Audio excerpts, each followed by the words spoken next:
신장암 치료가 2000년 중반부터 많은 발전을 보여왔습니다. 2010년 중반 이후에 이제 저희가 면역 항암제가 들어오기 시작했거든요. 어쨌건 굉장히 고가였단 말이죠. 네. 그래서 건강보험 급여 적용이 안 됐기 때문에 너무 부담이 컸어요.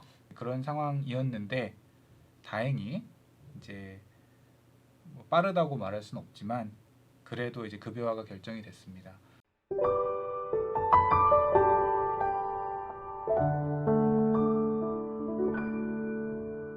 안녕하세요. 채널 신장암 한우혜입니다. 오늘 굉장히 급하게 박인 교수님을 모셨는데 굉장히 좋은 소식이 있다고 들었는데 어떤 네. 소식인지 좀 안내 부탁드릴게요. 예, 2021년 9월 1일자로 옵디버 여보이가 신장암에서 1차 치료로 건강보험 급여화가 결정되었습니다. 박수 한번 칠까요? 네. 와! 네, 이게 정말 대단하고 네. 의미 있는 일이잖아요. 네. 어떻게 의미가 있는지 좀 교수님이 좀 설명해 주시면 좋을 것 같아요. 예, 신장암 치료가 2000년 중반부터 많은 발전을 보여왔습니다. 2000년 때는 이제 표적치료제 시기였고요. 2010년 중반 이후에 이제 저희가 면역 항암제가 들어오기 시작했거든요. 최근에 이제 1차 치료로 여러 가지 병용 요법들이 나오게 되었는데 그것들은 이제 면역 항암제 더하기 면역 항암제 복합 요법도 있었고 면역 항암제와 표적 항암제의 복합 요법도 있었는데 어쨌건 굉장히 고가였단 말이죠. 네. 그래서 건강보험 급여 적용이 안 됐기 때문에 너무 부담이 컸어요. 사실 의료진 입장에서는 좋은 약이 있는데 이제 비용이 부담이 돼서 못 쓰게 되는 경우가 많잖아요. 그러면 설명을 하면서도 굉장히 미안한 마음이 들어요. 이걸 얘기를 해서 괜히 상처를 주는 건 아닌가.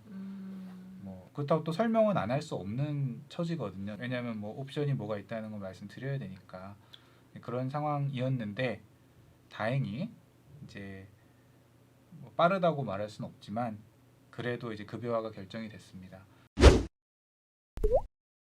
그래서 이번에는 옵디보 여보이 물론 예전 영상에도 살짝 다뤘지만 좀 옵디보 여보이 특집으로 자세히 내용을 교수님과 한번 얘기를 나눠보고자 합니다. 네. 그럼 먼저 일단은 급여화가 됐잖아요. 근데 모든 사람에게 또 급여화되는 건 아니라 그 급여의 조건이라는 게 있다고 들었어요. 네. 저희가 이제 급여에 대한 공문을 이렇게 가져왔는데 제가 한번 읽어볼게요. 그 투여 대상이 딱 정해져 있어요. 네. 어떻게 정해져 있냐면은 투명 세포암으로 IMDC 위험도 중등도 또는 고위험군인 진행성 그리고 투여 단계 1단계 이렇게 조건이 되어 있어요. 네. 근데 이게 분명 우리 말인데 굉장히 해석하기가 힘들거든요. 네. 그래서 네. 이 말을 좀 하나씩 뜯어가지고 어떤 내용인지 한번 알아보도록 하겠습니다. 먼저 투명세포암이라고 있어요. 그럼 투명세포라는 것은 신장암에서 투명세포만 급여가 된다는 뜻인가요? 예. 신장암이란 게 신장에 생기는 암이잖아요. 네. 그래서 신장에 발생하는 암이 여러 종류가 있고요. 네. 사실 대부분 환자분들이 투명세포암이시긴 하죠. 네, 거의 신장암의 한 75%에서 80% 정도 투명세포암이라고 알려져 있습니다. 네. 그러면 안타깝지만 비투명세포는 급여 대상은 되지 않지만 그래도 대부분이 투명세포니까 네. 많은 분들이 또 혜택을 누릴 수 있겠네요. 네. 투여 단계는 1차라고 나와 있어요. 네, 네. 투여 단계 1차 이게 어떤 뜻일까요?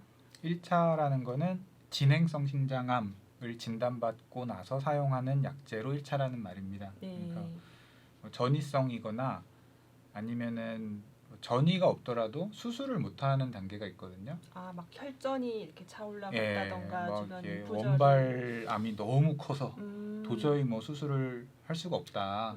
주위 장기 침범이 있다거나 네. 아니면 이제 신장암 특성상 혈관을 파먹고 들어갈 수가 있잖아요. 네. 그런 경우 너무 위험도가 크면은 수술을 못 할 수가 있어요. 네. 그런 경우는 그냥 그 수술보다는 약제로 치료를 하거든요. 그런 경우 처음 사용하는 약제가 1차 치료제라는 말입니다. 그렇다면은 이미 다른 항암제를 쓰고 계시는 분들은 급여 대상은 좀 힘들겠네요. 예, 이미 참 이제- 아쉬운 일인데 뭐 그렇게 된 이유는 이 옵디버 여보의 병용요법 임상시험 자체가 네. 1차인 분들을 대상으로 진행이 됐기 때문에 그렇습니다. 그래서 어쨌든 이제 항암 치료 처음 시작하는 분들은 이게 건강보험 적용이 된다라는 네, 부분이 되겠네요. 교수님, 그러면은 IMDC가 네. 어떤 건가요? IMDC란 거는 저희가 이제 신장암 환자를 치료할 때 예후를 나누는 기준이 되는 그 기준표라고 보시면 됩니다. 그래서 IMDC에 따라서 저희가 뭐 한국말로 하면 저위험군, 중등도 위험군, 고위험군 이렇게 나눠서 이제 생존 기간을 평가를 하게 되고요. 그래서 뭐 거기에 해당되는 기준이 몇 개가 있어요. 네. 그래서 임상적으로 저희가 평가하는 기준은 수행 기능이라고 하는 게 있고요. 네. 그 다음은 이제 진단 시부터 내가 약물 치료를 시작할 때까지 걸린 시간, 그게 1년이 넘느냐 안 넘느냐, 네. 그거가 있고요. 그 다음에 빈혈, 네. 빈혈이 있냐 없냐, 그리고 백혈구 중에 이제 호중구 수치라는 게 있어요. 이제 호중구 수치가 올라가 있냐 아니냐, 그리고 혈소판이라는 게 있습니다. 그 피를 굳게 네, 맞아요. 하는, 혈소판은 네. 이제 피를 굳게 하는 그 세포라고 할 수 있는데요. 이제 네. 혈소판 수치가 올라가 있냐 안 올라가 있냐. 그래서 올라가 있으면 안 좋은 거. 그리고 칼슘이 있거든요. 몸에 이제 칼슘 네. 성분을 저희가 분석을 하는데 칼슘 수치가 올라가면 예후가 좀 안 좋은 쪽에 속해요. 네. 그럼 그 6가지 기준에서 네. 이제 몇 개가 해당되냐 따라서 이제 예후군을 나눈다는 거죠. 네, 그렇습니다. 그러면은 좋은 예후군은 여기서 그러니까 저위험군이라고 하나요? 네, 저위험군은 저위험군. 네. 하나도 해당되지. 네, 그러니까 저 않는 걸 위험 말하는 인자가 하나도 없는 분. 그리고 중등도는 1개 또는 2개의 위험 인자가 있는 분. 네, 고위험군은 이제 3개 이상인 거죠. 3개 이상의 위험 인자를 가지신 분. 그럼 아무래도 그 신장암 특히 항암하시는 분들은 저위험군보다는 중등도나 고위험군의 환자 비율이 훨씬 더 높겠네요. 그렇죠. 이제 현실 세계에서의 정확한 빈도는 알려져 있지는 않은데요. 네. 저희가 일반적으로는 중등도랑 고위험군이 한 7, 80% 정도 될 거라고 생각해요. 그 이상일 수도 있겠죠. 네. 그럼 급여 기준은 여기서 이제 저위험군을 제외하고 중등도, 고위험군이 급여 대상이라고 이제 한정되어 있어요. 네. 제가 생각하기엔 이 정도 좋은 약이면 그냥 누구나 다 쓰면 좋을 텐데 이렇게 중등도, 고위험군에게만 급여를 해주는 그 이유가 무엇일까? 어떤 근거로 이렇게 급여를 해주게 되었나요?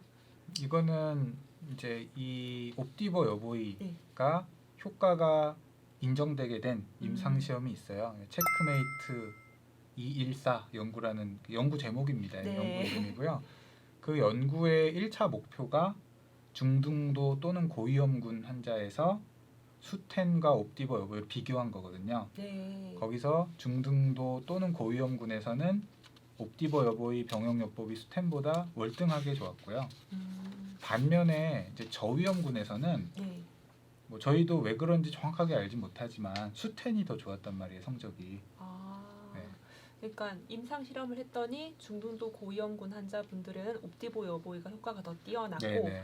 반대로 저위험군 환자분들은 기존 약제인 수텐이 더 효과가 좋았다 네. 하는 그 근거가 있는 거네요. 그렇죠. 그럼 그 근거 기준으로 이렇게 급여 기준도 만들었다라고 볼 수 있겠네요. 그럼 이 말은 이제 항암제를 시작할 때 내가 어떤 환자군에 속하는지를 의료진과 얘기해야 되는 부분도 분명히 있겠네요. 예, 그래서 네. 예전에는 사실은 1차 치료가 대부분 수텐이나 보트리엔트로 들어가잖아요. 그렇죠. 그 경우는 예후 그룹이 별로 중요하진 않았어요. 근데 이제는 이제 그게 필요하게 됐고요. 뭐 꼭 옵디버 여보이뿐 아니라 네. 다른 병역요법도 있잖아요. 네, 그런 경우도 다른 보통은 이제 중등도나 고위험군에서 더 월등한 걸로 보통은 생각이 돼요, 지금. 대략적인 급여 기준은 이렇게 살펴보았는데 몇 가지 세부 기준을 좀 확인해 보도록 할게요. 그 내용을 보면은 네. 이제 옵디보 단독 투여 시 2주 간격만 급여가 되어 있다라고 나와 있어요. 예. 요거는 좀 이따 이제 투여 방식 스케줄 얘기할 때 좀 더 자세히 다루도록 하고요. 그리고 그 급여가 무한정되는 게 아니잖아요. 네. 뭐 보통 수텐이나 이제 보트렌트 같은 경우에는 이 약이 효과가 있으면은 뭐 5년이든 10년이든 계속 급여가 되었어요. 근데 이번에는 급여 기간이란 것도 좀 정해져 있더라고요. 네, 네. 보니까 최대 2년까지라고 되어 있는데 그러면은 치료 시작해서 물론 효과가 없다면 중간에 이제 네. 다른 약으로 바꿔야 되겠지만 효과가 있다 하는 분들은 2년까지만 급여가 되는 건가요? 예, 그게 네. 이제 옵디버 여보의 요법뿐 아니라 네. 지금 면역 항암제로 보험을 받았을 때 네. 다 이렇게 되는 걸로 저는 알고 있어요. 2년이라고 해놓은 이유는 있어요, 따로? 그게 예전에 이제 연구에서 뭐 2년까지 투여한 연구들이 있었거든요. 네. 그래서 이제 그거를 어떤 벤치마크처럼 해가지고 그걸 기준으로 딱 잡은 건데 이 옵디버 여보이가 사실 뭐 2년으로 제한한 연구는 아닌데 네. 이제 한번 정해지면 바꾸기가 어려운 우리나라의 어떤 그 절차상의 문제 때문에 그런 것 같습니다. 그러면은 여기서 또 궁금한 게 이 약이 2018년도부터 이제 쓰기 시작했잖아요. 그러면은 현재 옵디버 여보를 쓰고 계시는 분들이 계세요. 네, 네. 비급여로 쓰였죠. 예를 들면 이제 비급여를 1년 정도 쓰셨다.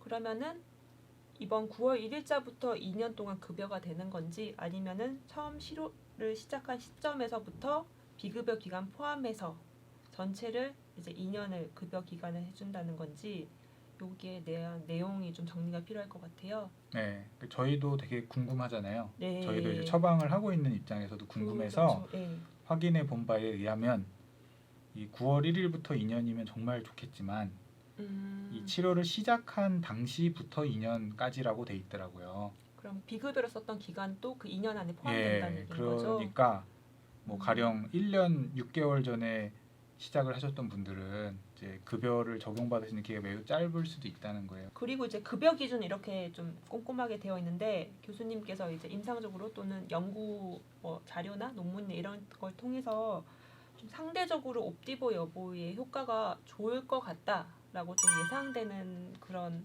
기준이나 특징 같은 거는 없을까요? 저희가 네. 많이 연구를 하죠. 결론만 말씀드리면은 뭐 어떤 특정한 조직 검사상의 어떤 내용이라든지 아니면 유전자 검사 같은 거 아니면 뭐 혈액 검사 이런 걸로 뭐 이분은 무조건 반응이 있다거나 이분은 무조건 안 들을 것 같다 이런 기준은 없다는 거예요. 절대적인 기준은. 지금 보면 폐암 같은 경우는 뭐 가령 PD-L1 발현율이 뭐 얼마냐 어떤 약제 기준 중에 그런 게 들어가 있거든요. 네. 근데 뭐 폐암이 그럴 뿐이지 다른 암종에서는 꼭 그렇지는 않아요. 가령 뭐 흑색종이라든지 뭐 요로상피암 같은 거 있잖아요. 그러니까 네. 방광암에서는 사실 PD-L1 발현하고 상관없이 약을 그냥 씁니다. 신장암도 역시 발현율 상관없이 다 예, 급여도 되고 쓸 그쵸. 수도 있는 거 예. 맞은 거죠? 네, 맞는 거죠? 맞습니다.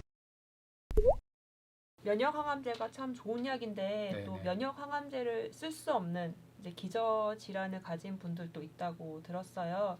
좀 이런 환자분들에게는 면역 항암제 쓰는 게 어렵다거나 조심스럽게 접근해야 된다라는 어떤 기저 질환이나 그런 것들이 있을까요? 예, 그 면역 네. 항암제의 기전 자체가요. 네. 암세포를 직접 타격하는 게 아니고 암세포를 잡아먹는 면역 세포의 힘을 뭐 북돋아 준다 뭐 약간 뭐 이런 개념이에요. 그러니까 암세포가 면역 세포를 피해서 숨는 능력을 습득하거든요. 잘 잡아내도록 하는 네, 거군요. 그래서 이제 그 개들이 숨어 있는 거를 잘 잡아서 잡아먹게 해주는 역할이 면역 항암제인데 그러다 보니까 면역 항암제를 쓰면은 그 부작용으로 올 수 있는 게 면역 항진이 되는 거예요. 면역이 너무 높아진다는 너무 뜻인가요? 올라가서 뭐 내 몸을 공격하는 경우가 생기거든요. 아, 그렇기 때문에 원래 그런 질환이 있어요. 자가 면역 질환이라고 하는 게 있는데 그게 뭐냐면 뭐 류마티스 질환이나 네. 뭐 그런 게 여러 가지가 있습니다. 루푸스라든지 크론병 뭐 이런 크론병, 뭐 궤양성 대장염이라든지 뭐 여러 가지가 있거든요. 전신을 통틀어 여러 가지가 있습니다. 이제 그런 질환은 이걸 썼을 때 그게 심하게 악화될 수가 있죠. 악화될 수가 있고 아니면은 이제 면역 항진을 이용하는 치료기 때문에 네. 면역 억제를 해야 되는 분들이 있어요. 뭐 이식을 받았던 분들. 예, 가령 장기 이식을 받은 분들은 이 면역 억제제의 효과가 없어지면은 그 이식받은 장기 기능이 없어지잖아요. 네. 가령 뭐 간 이식을 받았다거나 음. 신장 이식을 받은 분들은 면역 항암제를 쓰면은 그 이식받은 장기가 기능 부전에 빠지는 경우가 있습니다. 네. 그래서 그런 경우는 사용하기가 쉽지가 않죠. 쉽지가 않아요. 이건 역시 이제 다른 암 말고도 다른 여러 가지 질환에 대한 이해가 꼭 필요하다라는 예, 그러니까 부분이 이제 되겠네요. 전진적으로 네. 그 환자분의 상태를 파악을 해가지고 쓸 수 있나 없나를 알아야 되고 그러려면 아무래도 뭐 내과적인 지식이 있어야 되지 않나 그렇게 생각을 합니다. 그리고 그 장기 이식이라든지 자가 면역 질환 같은 아주 심각한 질환이 아니더라도요. 저희가 이 약을 사용할 때 좀 꺼려지는 질환들이 있어요. 기저질환 중에 가령 뭐 폐섬유화증 이런 것들은 본인 생활하시는데 사실 별 증상이 없을 수도 있어요. 모르고 있을 수도 예, 있겠네요. 그 CT 같은 데서 우연히 발견되는 경우도 있는데 그런 경우에 이 면역 항암제를 썼을 때 그 면역 세포 항진 때문에 생기는 이 폐렴이 또 있거든요. 네. 예, 그런 것들이 굉장히 심하게 나타날 수가 있습니다. 그래서 어쨌건 이제 약을 사용하기 전에 그 의사랑 자기가 어떤 질환이 있고 네. 어떤 약을 먹고 있다 이런 것들을 상세하게 좀 말씀을 해주셔야 돼요. 아, 그렇겠네요. 특히 자가 면역 질환은 굉장히 종류도 많고 범위가 넓기 때문에 그런 부분은 의료진과 충분히 상의를 네, 해서 약제를 결정해야 되겠네요. 네, 여기까지 네. 옵디보 여보이가 어떤 환자를 대상으로 쓰는지 또 급여 대상이 되는지 확인해 보았습니다. 이번에는 옵디보 여보이 병용요법의 투여 방법에 대해서 알아보도록 하겠습니다. 두 약을 같이 쓰다 보니까 좀 투여 방식이 남다를 것 같아요. 네. 예.